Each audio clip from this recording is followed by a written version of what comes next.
Kembali apa kabar Indonesia Malam? Mas Viva Yoga sudah tersambung, tadi saya sudah melihat. Mungkin sekarang saya mau tanya kepada Mas Viva Yoga. Apa tanggapan dari PAN sendiri atau mungkin juga dari KIB tentang konflik yang terjadi di P3 ini? Apakah mengganggu atau mungkin tidak? Bagaimana? Ya, Mbak Anissa, selamat malam. Mas Owi, Mas Tepangi, serta pemirsa sekalian. Dari Partai Amanat Nasional berpendapat bahwa ini adalah persoalan internal P3. Partai Amanat Nasional membatasi diri, tidak akan berbicara soal substansi permasalahan yang ada di internal P3.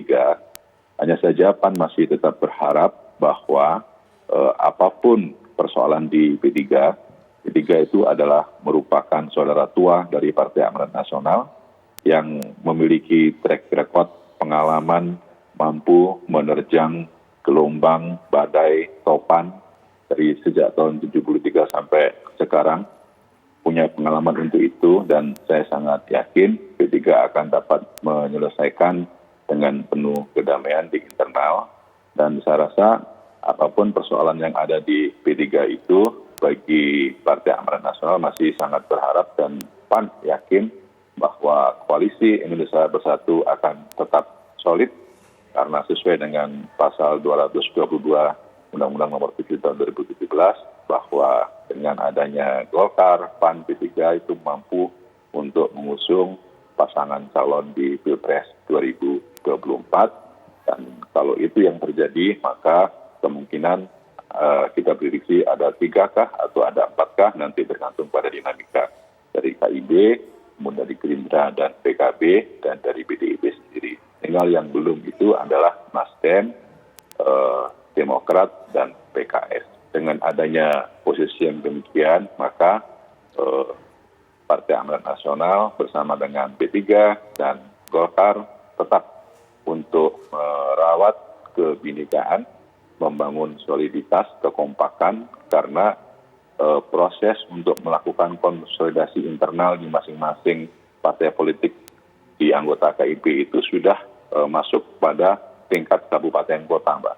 Jadi ya, kemarin di Jakarta tuan rumahnya Golkar, kemudian di Surabaya kemarin tuan rumahnya PAN, nanti di Semarang tuan rumahnya P3.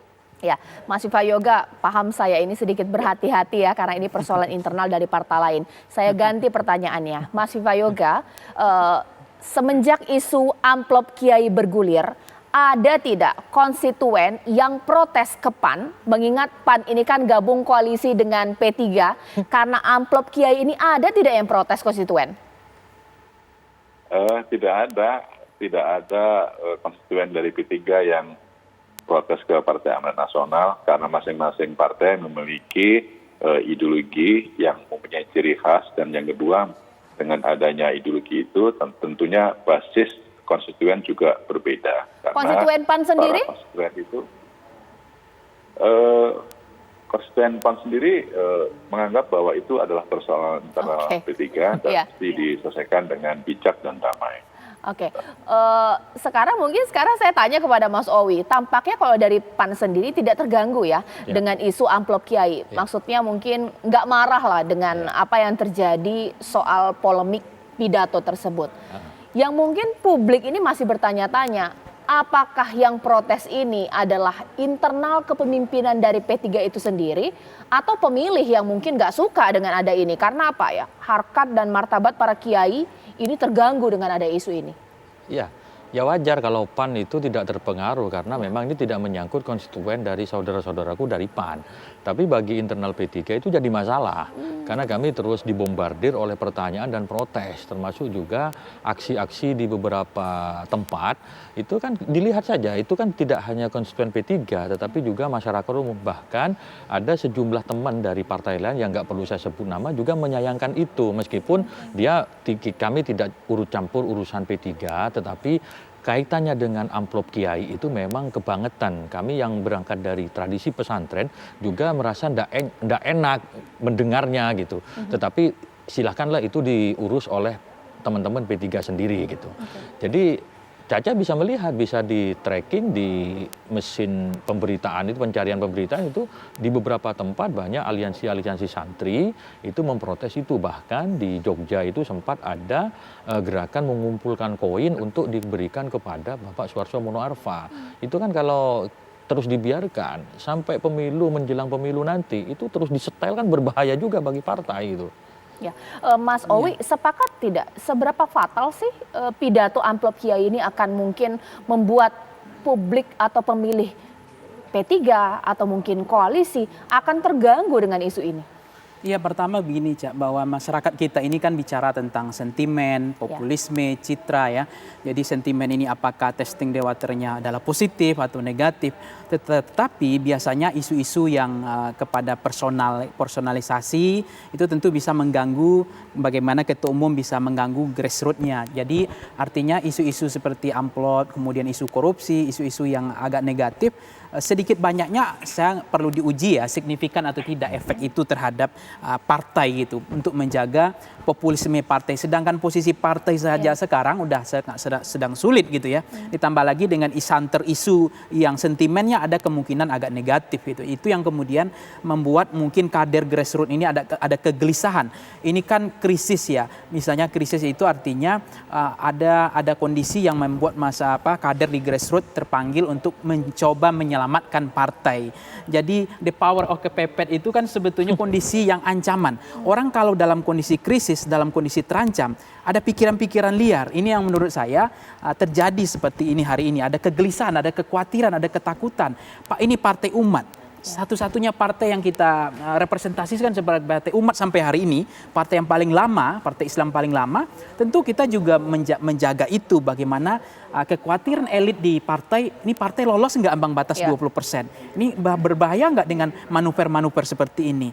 Nah, itu yang pertama, Cak. Yang kedua adalah kalau bicara tentang koalisi sekarang, misalnya saya kan apakah nanti ada dengan mukernas selanjutnya? Kemarin kan mukernas pemilihan ketua umum. Besok ada mukernas selanjutnya. Apakah ada potensi P3 hengkang dari KIB?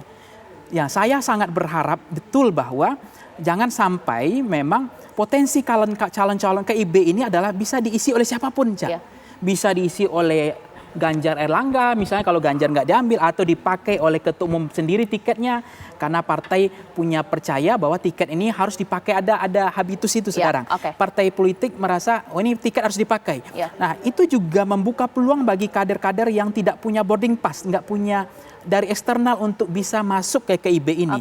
Jadi dengan adanya, apakah ini akan mengalami patahan di tengah jalan, tulang punggung ini, atau memang nanti poros yang 3 sampai ini terawat sampai injury time, ini sangat menarik. Maka apakah nanti P3 akan hengkang atau tidak, maka dinamika ini mungkin saja terjadi.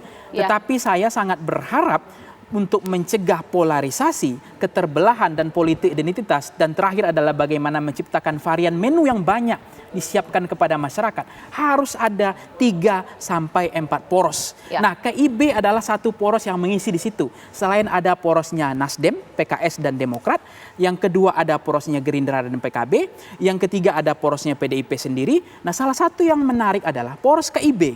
Nah, dengan kalau keluarnya P3, maka otomatically dia tidak memenuhi syarat sebagai ambang batas presiden threshold 20%. Atau PAN keluar juga tidak memenuhi itu. Maka 3 partai saja ini presentasinya sudah 23,3%. Jadi sebetulnya harapan kita, Kang Owi, ini bukan soal bagaimana KIB itu P3 keluar atau tidak, tapi bagaimana menjaga tenun kebangsaan kita ke depan. Semakin banyak poros, semakin banyak varian calon presiden ke depan. Gitu.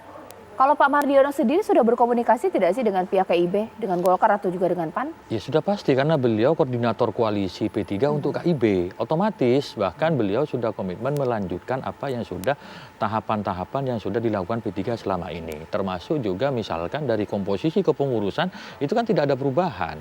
hanya persoalan ketua umum. SK yang lalu tetap berlaku sepanjang tidak menyangkut ketua umum karena sudah ada PLT. Termasuk juga tahapan-tahapan pemilu hari ini kita lagi berjibaku menghadapi verifikasi administratif dari partai politik yang kemudian masa perbaikannya pada tanggal 15 September nanti. Jadi semuanya masih sesuai dengan schedule ataupun jadwal yang sudah ditetapkan oleh DPP, agenda-agenda politiknya tetap berjalan sesuai dengan rencana gitu. Mas Owi, informasi yang kita juga dapatkan, Pak Suharto ini kan mengumpulkan para loyalis juga ya di P3 ini sendiri.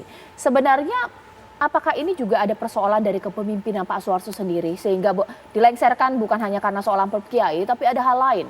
Jadi kalau kita membaca pertimbangan-pertimbangan dari 3 majelis itu memang diurai ada beberapa. Tapi kami katakan bahwa sebenarnya di DPP itu tidak ada masalah. Perbedaan pendapat hal yang biasa. Dan memang Pak Harso waktu itu tiba di tanah air kemudian mengumpulkan, bukan loyalis ya bahasanya ya, tetapi mengumpulkan beberapa pengurus harian. Yang pengurus harian itu juga ikut rapat di tanggal 4 September dan juga ikut rapat Mukernas. Dan itu sah-sah saja beliau mengumpulkan teman-teman gitu. Terus kemudian ketika kemarin SK Menkumham sudah terbit, tentu teman-teman juga realistis bersikap bahwa partai politik yang diakui adalah yang ber-SK-kan Menkumham. Kami katakan tadi soal amplop kiai itu menjadi salah satu puncak dari persoalan-persoalan yang kemudian diurai oleh majelis tersebut dan dimintakan pendapat hukum ke Mahkamah Partai yang kemudian Mahkamah Partai mengeluarkan pendapat hukumnya gitu. Ya, nanti sesaat lagi saya tanya juga ya kepada Mas Viva Yoga, karena kalaulah P3 menganggap sangat serius isu terkait amplop kiai, yang juga jadi pertanyaan adalah apakah KIB juga menganggap hal ini sebagai hal yang serius? Karena jangan sampai isu politik identitas ini menggembosi suara dari KIB sendiri. Sesaat lagi.